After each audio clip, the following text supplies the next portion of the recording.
Hello, so let us begin the 7th module in this series on Fourier analysis and applications. In this 7th module, we will bring in functional analysis. Methods of functional analysis have been applied with great success in the theory of Fourier analysis. First, we shall look at a classical problem in Fourier analysis, namely the divergence of the Fourier series of a continuous function. You may recall that right in the first module, I have stated this several times that if you simply assume continuity of the function, then the Fourier series may not converge. We need slightly better than continuity, and we proved the basic convergence theorem for Hölder continuous functions.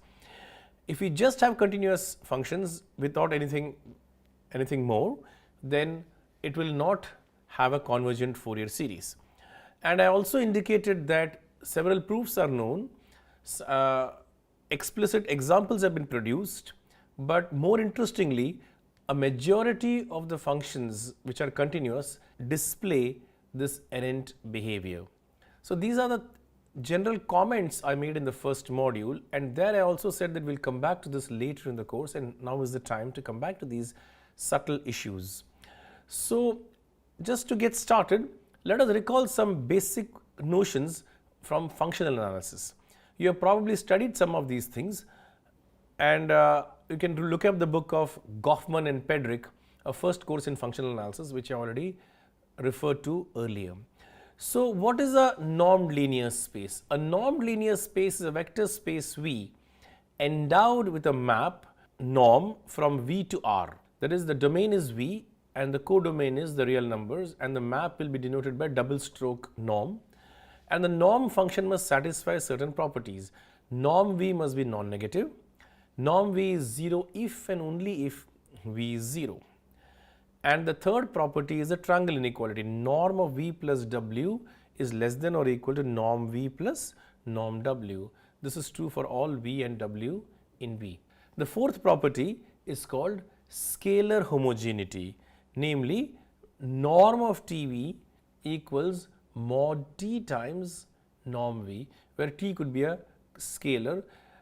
The base field could either be the real field or the complex field. In many examples, it is essential to work with a complex vector space, but the definition is the same. A normed linear space is said to be complete if every Cauchy sequence converges. So you see that the norm defines a metric. How do you define a metric out of a norm? Distance between V and W is the same as the norm of V minus W. So take the distance between V and W to be the norm of the vector V minus W. That is a distance function. And with respect to this distance function, if it is complete, namely if Cauchy sequences converge with respect to this metric, then we say that the normed linear space is a Banark space. Banark spaces are the most important class of spaces in analysis. So now let us look at a few examples of Banark spaces. The most important example of a Banark space is a set of all continuous real or complex valued functions defined on a closed bounded interval AB. So take a closed bounded interval AB, take the set of all continuous functions on a closed bounded interval, and this is obviously a vector space. Sum of two continuous functions is continuous. Multiply continuous function by a real number or a complex number, again you get a continuous function. So it's evidently a vector space. So we also know that a continuous function on a closed bounded set is bounded and attains its bounds. So the supremum of mod fx, where x varies from a to b, is a finite real number. It's a positive real number which will be 0 if and only if f is 0. So norm of f is the same as supremum of mod fx, where x varies from a to b. This defines a norm on C of AB. This norm is complete, namely Cauchy sequences will converge, because what does it mean to say that Fn is Cauchy with respect to this norm? It means supremum of mod Fnx minus Fmx goes to 0 as nm go to infinity, which basically means that the sequence Fn is uniformly Cauchy. And if a sequence is uniformly Cauchy, then it is uniformly convergent. And if a sequence of continuous functions is uniformly convergent, the limit function is again continuous. And this will imply that the space C of AB is a Banach space. So now we have got a nice example of a Banach space. Now there is nothing sacrosanct about the closed interval AB. You can take any compact metric space. X could be, capital X could be any compact metric space. C of X endowed with a sup norm is a Banach space. Now if you take a complete metric space, then a closed subspace of a complete metric space is again complete with respect to the induced norm. So now let us look at certain closed subspaces of C of AB. For example, we are interested in Fourier analysis, and so I should be looking at the interval minus pi to pi. And we are looking at 2 pi periodic continuous functions on the real line. So if you take a 2 pi periodic continuous function on the real line, simply restrict it to minus pi pi, and the values at minus pi and pi will agree. So we shall give the subspace of C of minus pi pi, namely those functions which are restrictions of 2 pi periodic continuous functions on the real line, is a closed subspace of the Banach space C of minus pi pi. Let us call this subspace per minus pi pi, per because periodic. So per minus pi pi is a closed subspace of C of minus pi pi, and so per minus pi pi is a Banach space with respect to the sup norm. There are many examples of Banach spaces, and here is a list of 4 of them. So first are the LP spaces, LP of 0 1, where P runs from 1 to infinity. For each such P, LP of 0 1 becomes a Banach space. So here we don't have a single example, we have a horde of examples, namely a 1 parameter family of examples of Banach spaces. The most important, of course, is when P equal to 2. L2 of R is an example of a Banach space. It's a Hilbert space. Of course, the LP spaces can be defined over any interval, not just necessarily closed interval 0 1. You can take any interval I, bounded, unbounded, closed or open, and the LP spaces will be Banach spaces. More generally, you can take a measure space x beta mu, where x is a set, beta is a sigma algebra, and mu is a measure, and LP of x will be a Banach space. And interesting examples are the real line with the usual Lebesgue measure, in which case we look at L2 of R. L2 of R is a not only a Banach space but a Hilbert space, what we shall describe pretty soon. And this L2 of R is important in the study of Fourier transforms. We have already seen that the Fourier transform is an isometry from L2 to L2, except for a factor of 1 upon root 2 pi. As I indicated, if x is a compact metric space, then C of x, the space of all continuous complex valued functions on x, is evidently a Banach space with respect to sup norm. Now let us take another example of a Banach space. This time let us take the closed unit disk in the plane mod z less than or equal to 1. So let us look at those functions which are continuous on the closed disk mod z less than or equal to 1 and are holomorphic inside, namely they are holomorphic in mod z strictly less than 1. Then this becomes a Banach space with respect to sup norm. Let's see why this is so. Now suppose I take a sequence Fn which is Cauchy with respect to sup norm. So I have a sequence Fn of holomorphic functions which are continuous up to the boundary, and supremum of Fn minus Fm goes to 0 as Nm goes to infinity, which means that Fn is a uniformly convergent sequence of holomorphic functions, and we know that the uniform limit of a sequence of holomorphic function is again holomorphic. So the limit function is again holomorphic on mod z less than 1 and continuous on mod z less than or equal to 1. So this example 4 is again an example of a Banach space. In fact, this 4 has a name, it's called the disk algebra. It is not only a Banach space, it's actually a Banach algebra. It's called the disk algebra. It is a very important space in harmonic analysis. Okay, now let us look at continuous linear maps on Banach spaces. Suppose x and y are Banach spaces. We are interested in studying linear transformations from x to y. But we are not just interested in linear transformations from an algebraic perspective. If you study linear transformations from an algebraic perspective, that is linear algebra. We want to do analysis. So we want to demand more. We want to demand that we have a linear map from x to y which is also continuous. It is this continuity that's going to become important, which is going to distinguish the study of Banach spaces as a separate part of analysis, not just a subset of linear algebra. So if you drop continuity, then essentially you are doing linear algebra, you are not doing anything new. So this continuity is a new feature. So now suppose we take a linear transformation T from x to y, then the following are equivalent. Item number 1, T is continuous.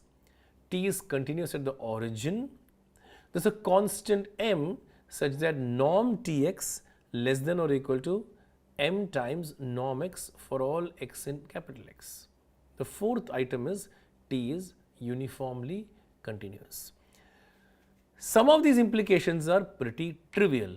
1 implies 2 is completely trivial because the function is continuous, it is obviously continuous at the origin. 4 implies 1 is also completely trivial, a uniformly continuous function is obviously continuous.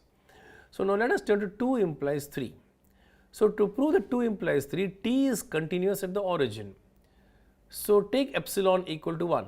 So apply the epsilon delta definition of continuity. So taking epsilon equal to 1, there is a delta greater than 0 such that norm x less than delta implies norm Tx less than 1. Take any x in my space capital X which is non-zero and cook up a new vector y. What is this new vector y? Y is delta x upon 2 norm x. What's the norm of y? The norm of y is delta by 2 into norm of x upon norm x. X upon norm x is a unit vector, so it has unit norm. So norm of y is delta by 2, which is less than delta. So norm of Ty is going to be less than 1. What does y consist of? Y is a scalar multiple of x. What is a scalar? Delta by 2 norm x. So the scalar factor comes out of T. So T of y is delta by 2 norm x into Tx. So norm of y equal to delta by 2 norm x into norm x. So we get Ty equal to delta by 2 norm x into Tx. So norm Ty is delta by 2 norm x into norm Tx. So norm Tx is going to be less than 2 norm x upon delta because norm Ty is less than 1. And so the capital M that we are looking for is 2 by delta. And that completes the proof that 2 implies 3. Now let us go to 3 implies 4. Now we know that norm Tx is less than or equal to m times norm x. So replace x by x1 minus x2.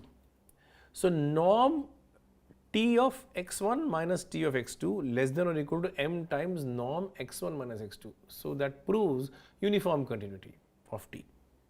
And that completes the argument that these 4 conditions are equivalent, and the most important thing is that 1 and 3 are equivalent. The equivalence of 1 and 3 will be used frequently, and because of this equivalence we also say that continuous operators are also known as bounded linear maps. Continuous linear transformations are also known as bounded linear transformations in the context of Banach spaces. Now we come to one of the most important theorems in general topology and analysis. It is this theorem on which the entire edifice of functional analysis rests, and this theorem is called the Baire category theorem. This theorem is called the Baire category theorem. So what does the theorem say? The theorem says, suppose X is a complete metric space, then if we write X as a countable union of closed Nouvelle dense sets, then at least one of the sets must have non-empty interior. In other words, whenever X equals union of En, n from 1 to infinity, where each En is closed, then at least one of the sets En must have non-empty interior. Note that a closed set E has empty interior precisely when the complement is a dense open set. With this simple observation, the proof is quite easy, and let us proceed to the proof of this theorem. We prove by contradiction. So what is the hypothesis? A hypothesis is that X is a union of ENs where n from 1 to infinity, each En is closed. We are going to assume that all the ENs have empty interior and we are going to arrive at a contradiction. If all the ENs are empty interior, so all the complements X minus ENs are open and dense. I am calling X minus En as Gn. Gn is a open dense set. And since union of En is X, the intersection of Gn's is empty. Okay. So we shall arrive at a contradiction by showing that the intersection of all these sets Gn is not only non-empty, but in fact it is dense. How do you show that something is dense? Take a point P in X. We have to show that every open set contains, so let P belong to X be arbitrary. Since G1 is dense, a ball B1P of radius 1 centered at P must have a point Z1 in G1. Now, since G1 is open, we can find a R1 bigger than 0, so that the closed ball S1 of radius R1 centered at Z1 is contained in G1. I urge you to draw pictures, please. And we may assume that this radius R1 is less than half. Now, since G2 is dense, this ball BR1Z1 must intersect G2 at a point Z2. So, where is Z2? Z2 must be in BR1 and Z2 must be in G2. So, Z2 is in BR1 intersect G2. Now, BR1 is open, G2 is open. So, we select a R2 positive and less than 1/4 such that the closed ball S2 of radius R2 centered at Z2 is completely contained in BR1 intersect G2. So, that S2 is contained in BR1, which in turn is contained in S1. S2 is contained in BR1 intersect G2, so it is contained in BR1 and BR1 is contained in S1.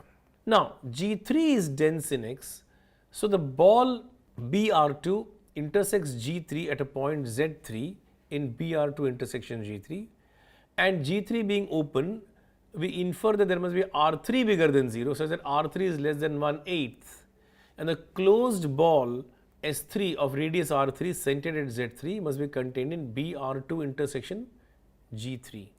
So, we have S3 is contained in BR2, BR2 is contained in S2, S2 is contained in BR1, BR1 is contained in S1.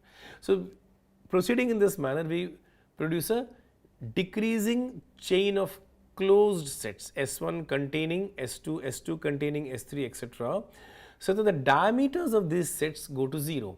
See, what are the diameters? The sets, the balls have radius 1/2, 1/4, 1/8, etc. So, the diameters are 2, 1/2, 1/4, 1/8, etc. These diameters are going to 0 as a geometric sequence. So, by Cantor's intersection theorem, we infer that there is a point Q which is contained in all the sets Sn. By Cantor's intersection theorem, we have a point Q which lies in with all the sets S, but the Sj is contained in Gj by construction for every j. So, the point Q lies in Gj for every j. So, the point Q lies in the intersection of all these open sets, and so the intersection of these open sets is non-empty. So, we have proved that the intersection is non-empty and we have proved that in fact it is dense. Okay. So, that completes the proof of the Baire category theorem. The Baire category theorem has numerous applications in analysis. You can use the Baire category theorem to prove that a continuous function exists which is nowhere differentiable. That is a very popular application of the Baire category theorem.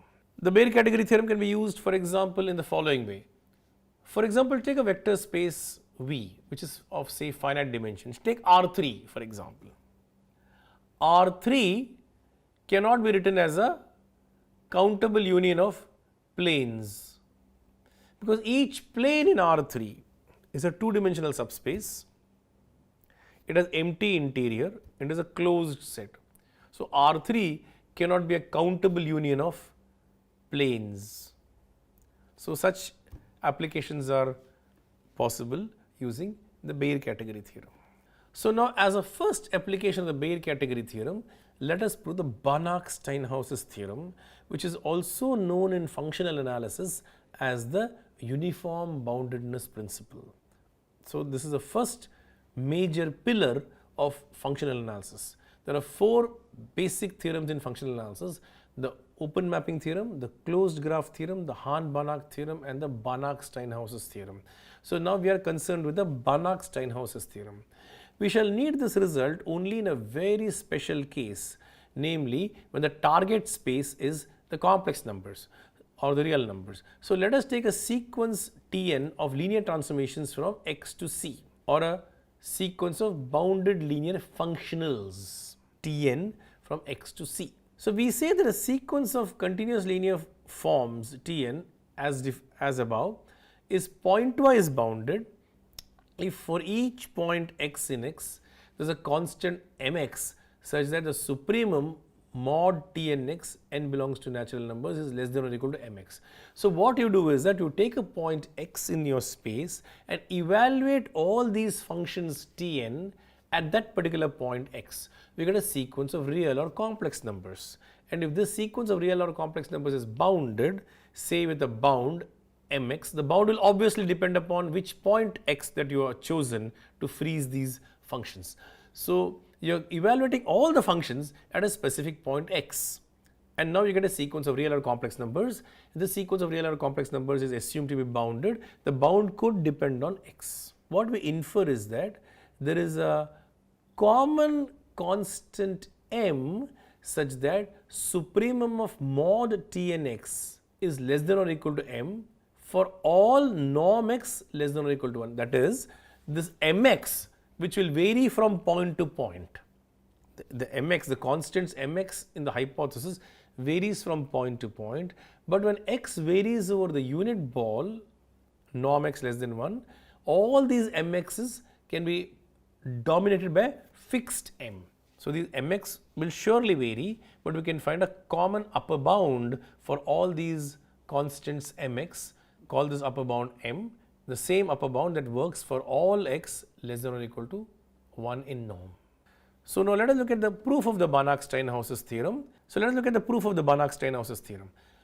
Consider the family of closed sets. We construct a family of closed sets Ej, namely set of all x in x such that norm Tnx less than or equal to j for all n. So, this Ej is evidently closed because the Tn's are continuous, and therefore norm Tnx is a continuous function. So, norm Tnx less than or equal to j for all n is an intersection of closed sets, and so it is a closed set. Now, the union of these closed sets Ej will be the whole space x. How do you see this? Take a point x in capital X, then we know that there is a constant mx such that norm Tnx is less than or equal to mx for all n. So, take any j bigger than mx, then we will see that this x belongs to Ej by construction, and then the claim is established that the union of these Ejx is the whole space. All right, how do you continue? Now, the bare category theorem gives us that one of the sets Ej must be having an interior point P. So, there is an r bigger than 0, so that the ball of radius r centered at P is completely contained in Ej. Now, for this particular point P, there is an MP which is bigger than 0, so that norm Tnp less than or equal to MP for all natural numbers n. Now, take any point norm y less than or equal to 1, then look at the point P plus r by 2y. Where is this point P plus r by 2y? What is the distance of P plus r by 2y from P? That distance is r by 2, because y is a unit vector. So, it's because the distance is less than r, this point lies in Br of P. Br of P is contained in Ej. So, norm of Tnp plus r by 2 Tny is less than or equal to j. Using triangle inequality, we get norm Tny less than or equal to 2 upon rj. I multiply by 2 upon r to kill the fractions, 2 upon rj plus 2 upon r norm Tnp. All in all, less than or equal to 2 upon r into j plus mp. And this is true for all y in the unit ball.